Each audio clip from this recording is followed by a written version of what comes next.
Sober crew.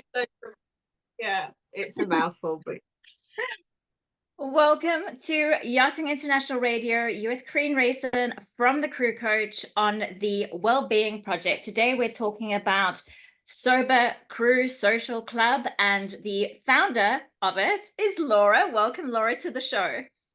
Hi, Corinne. How are you? I'm well, thank you, Laura. What a privilege to have you here. I can see more and more crew are certainly using their voice to talk about mental health.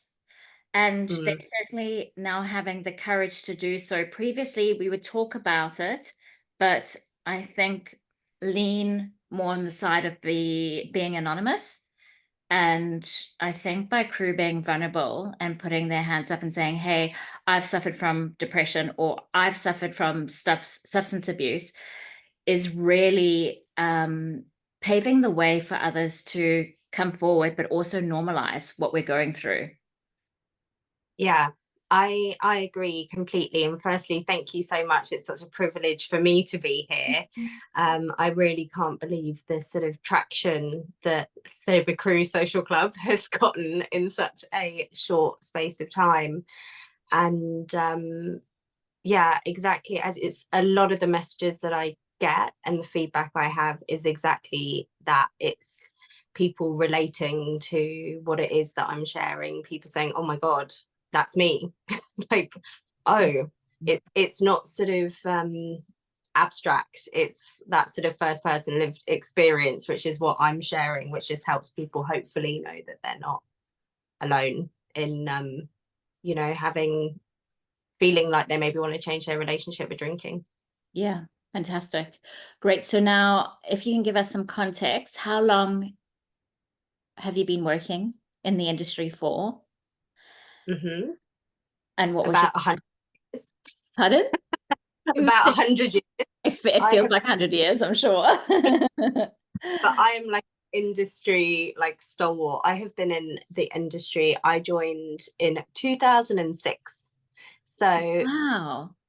yeah, so I have been in yachting. I joined very fresh faced and a baby. And I don't get me wrong, I've taken plenty of breaks from yachting over the years, but yeah, so that was my first, like, got my first job in 2006, back when it was a completely different game. And yeah, what was the next part of your question? Sorry, I think I Your talked title, over your you. position. So yeah, I went on to be a chief stew. I joined stew, Okay. went on, yeah. Okay. Well, I must say you look amazing. I'm shocked. You look so young as it is.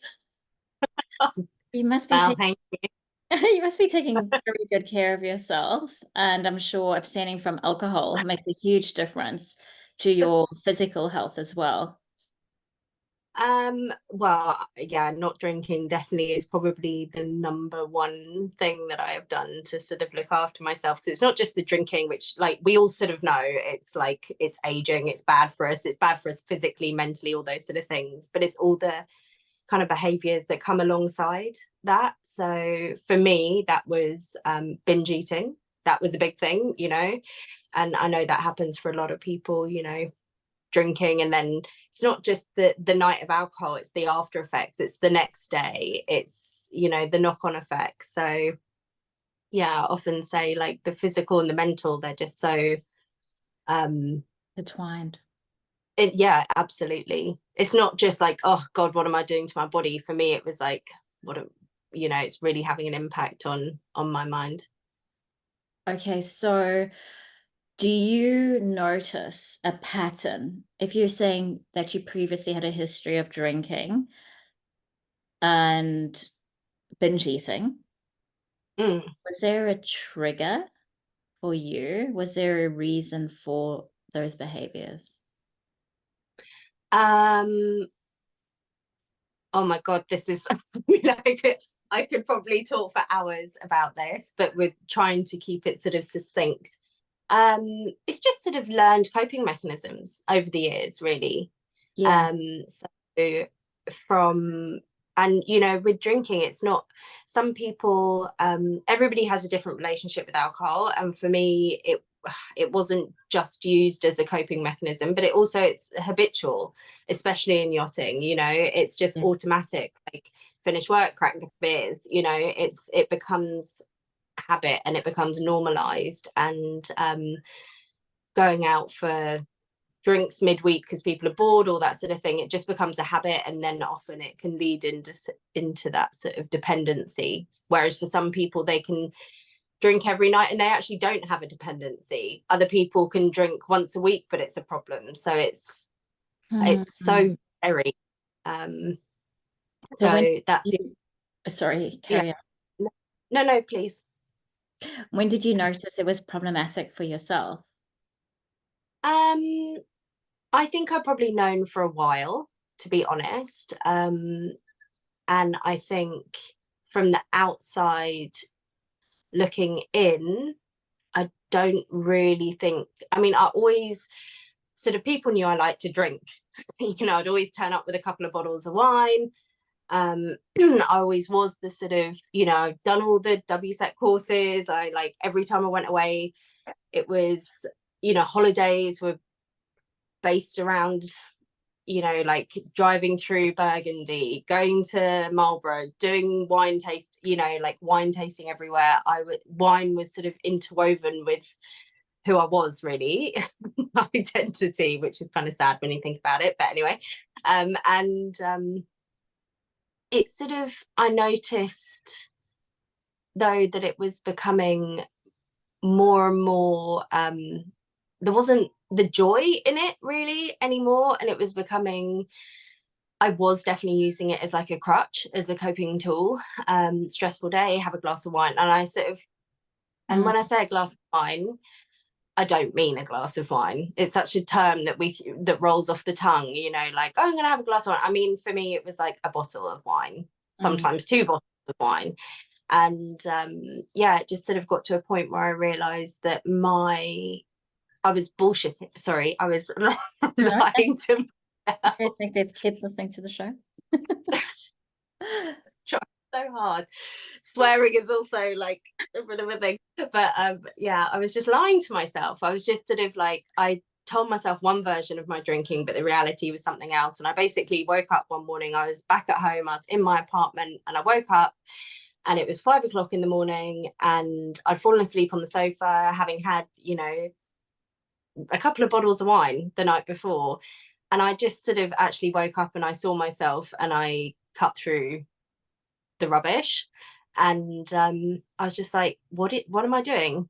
I'm who I think I am, and the way that I think I live my life and the reality are actually 2 different things. And I just realized it was holding me back. It was causing me massive amounts of issues with my mental health. I was feeling really depressed. And it wasn't this constant depression. It was this real up and down. Some days I'd be fine, some days I'd be really low.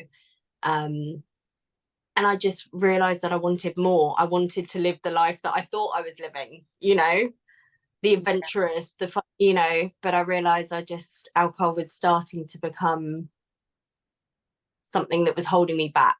And I just sort of, that was it. Did you feel like it was a mask in a way? Oh, for sure. Yeah, definitely. I mean, we are very deep here, but I'm very conscious that this is going to be broadcast to the world. So, and we haven't discussed how deep you feel comfortable in going. Ask away, and if I don't feel comfortable, I'll let you know. Okay. So the objective of these questions are to raise awareness for others who might see themselves in your story. And we all know that everyone's journey is different to get to that point of, hold on, I think I have a problem. It's unique to everyone, to the individual. So I'm wondering for you, what was the fear? Did you have a fear? The fear relate to about drinking, or? So when we were speaking about the mask and what's underneath that mask, what do you think that Laura was afraid of? What was she hiding from? Um, Authenticity, probably. Mm. Fear of rejection.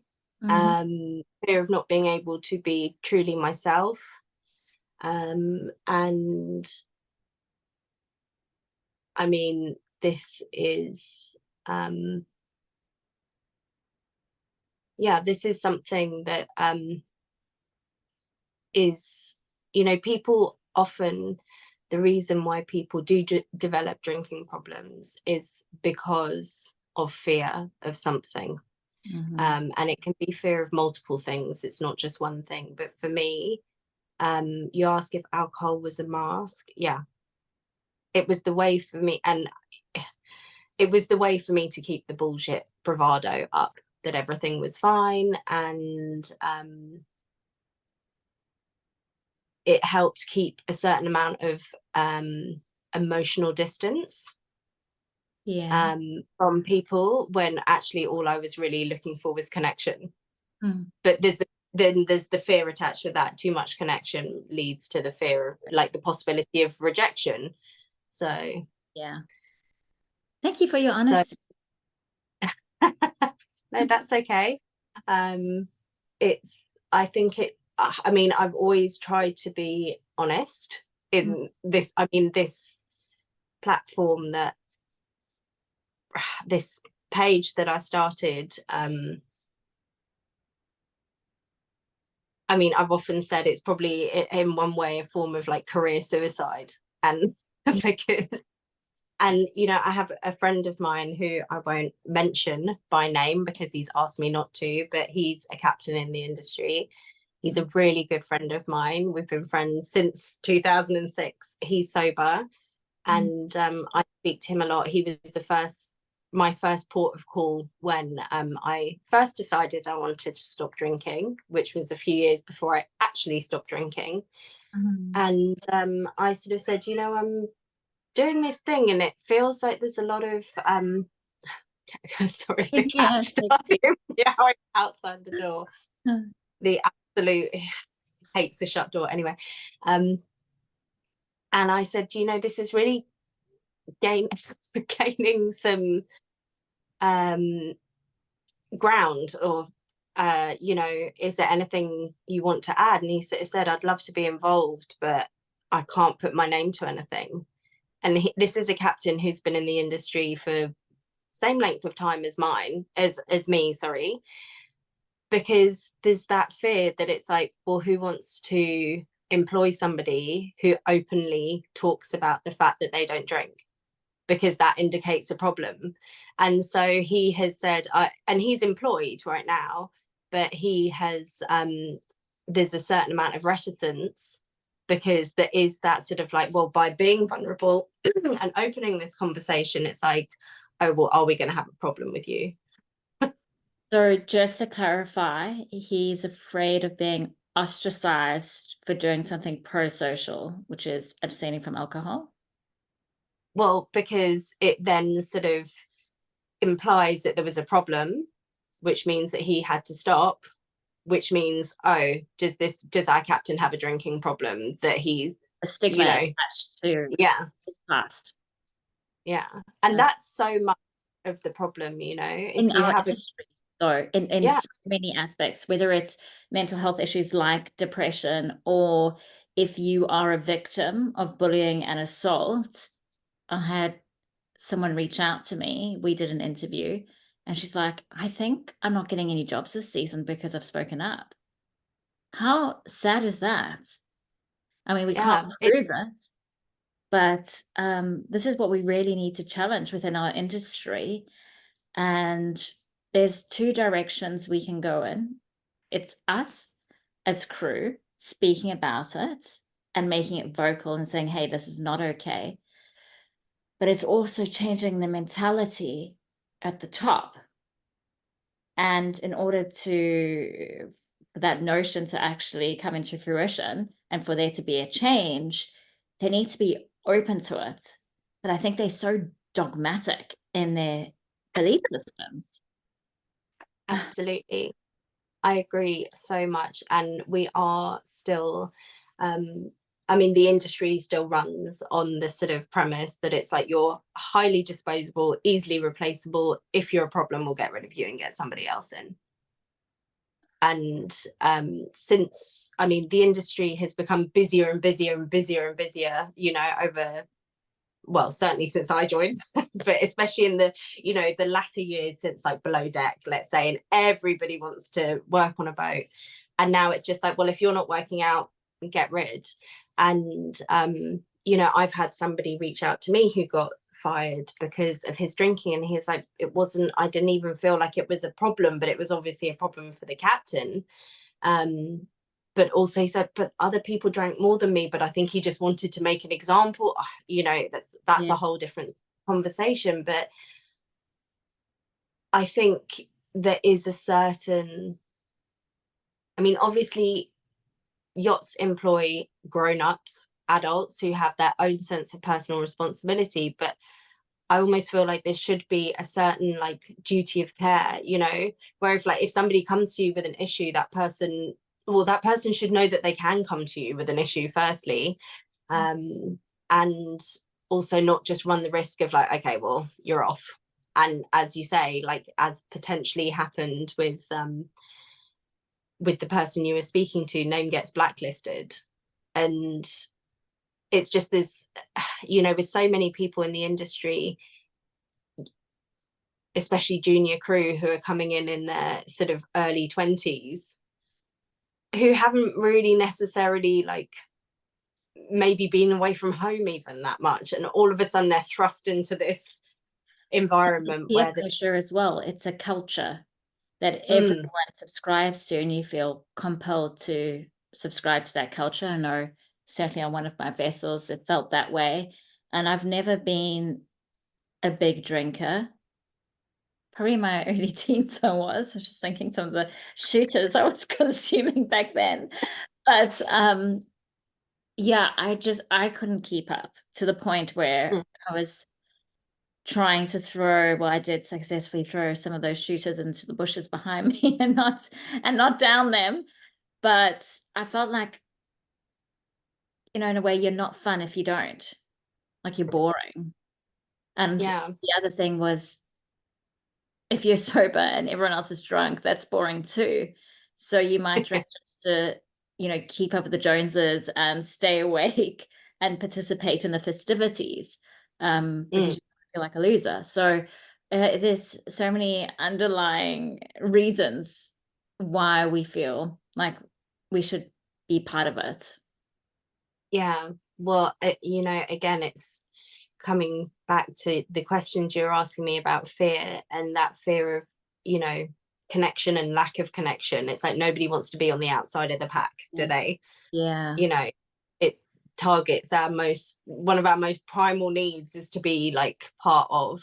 And so it can be really hard. And initially that was part of the reason why I sort of started this, was to connect with other sober crew members and to help other people connect with each other. So that is sort of like the plan. Okay. So that we can create this network of people where it's like you can always find somebody, you're not always on your own. And also it's just opening these conversations. I think it's really important. We don't talk about things like this, especially in the industry, and just so that some people know that they always have somebody that they can talk to about stuff like this, and that they can always just connect with someone. And yeah, that's kind of the hope. Okay, so it's a place of belonging, connection, no judgment, understanding, and a place of support. That's what I'm hearing from this group that you create. Yeah, So how can that's people find you, and how does it work? at the moment, I'm still sort of predominantly just on Instagram. My website is sort of nearly finished, and then on there will be lots of as soon as that's launched, you can also go on there where there will be all sorts of different methods of support, plenty of sort of resources and things like that, where people can get some outside, you know, help or guidance, or if there's somebody that they want to talk to. And then there is a Facebook group, but there's a few glitches there, so that will also be up and running. And so when you join the Facebook group, you then also become sort of more a part of this community, and that's probably where there'll be all the announcements of things like these sober meetups, which are going to hopefully start happening very soon. So I want to start arranging sober meetups sort of internationally, really, just so people have, again, you know, a group somewhere they can go and be like, God, it's not just me, he's not drinking. Yes. Yeah. And just to show, you know, it's like, I have more fun now as a sober person than I did drinking. A, I remember everything. B, it's like I just I've just lost the bullshit. Yeah. You know, that if Okay. I get to actually really enjoy it, you know. So then going back to losing the bullshit and what was behind the mask, those feelings of worried about rejection, for example, and those other points that you made, how have you dealt with them now? I think it's a good question.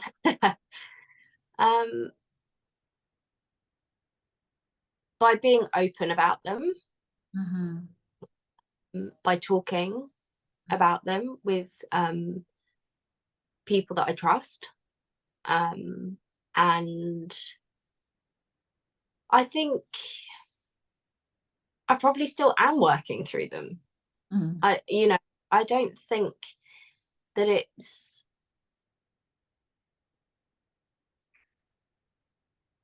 you know, I don't think sobriety is this sort of magic thing where it's like, oh, you stop drinking and everything becomes wonderful. It's like, It's ripping the just, Band-Aid off. it's what, sorry? It's like ripping off the Band-Aid. So drinking is the Band-Aid, but you're not dealing with the wound. And it's the healing that comes through that, and it's kindness, it's patience, it's a journey. You're absolutely right. It's a journey. And yeah, I've often described it, so drinking in the same way as, you know, people have different things. It can be food, sex, drinking, drugs, shopping, whatever. It's like it's symptomatic of something that's going on underneath. And the trouble with drinking, though, is it is also an addictive substance. And you, or in my case, and in the case of lots of people who I speak to, it then creates situations, scenarios, thoughts, behaviors that then create more shame, that create more problems. It's sort of fuel to the fire, you know. So then that sense of maybe already deep down you have a feeling that you don't like yourself very much or whatever, pour alcohol on that, it just, those feelings just deepen. And then, you know, like I say, and I say so often, and this is why I am so open and quite vulnerable, is we all have things that we feel so ashamed of, and especially in drinking, those things, because often when we drink we do things that feel out of character, that don't really align with who we feel we are, which creates this massive disconnect. And then again, you know, just really deepens those feelings of shame and like self-loathing and everything like that. And you just, people aren't alone in that thought, in that feeling, you know. It's so isolating, and you feel like, oh my God, nobody else feels as rotten as I do, nobody else can possibly understand how I'm feeling. And sorry, that's why I do try to share openly and honestly, just so people know they're not on their own, because it's not a unique, it feels very personal and it feels very unique and it feels like nobody else gets it, but people do. And that's why I just always encourage people to try and reach out, you know, because sharing the stuff that you're struggling with just helps to lessen it. And by lessening it, you can like try and move through it. So great points there, Laura. Last question for you. Someone's listening to this and they might be thinking, there's some truth to what Laura is saying, and I remember times where I've passed out on the couch and felt shit the next day, and I've had anxiety, and maybe I do want a better lifestyle for myself.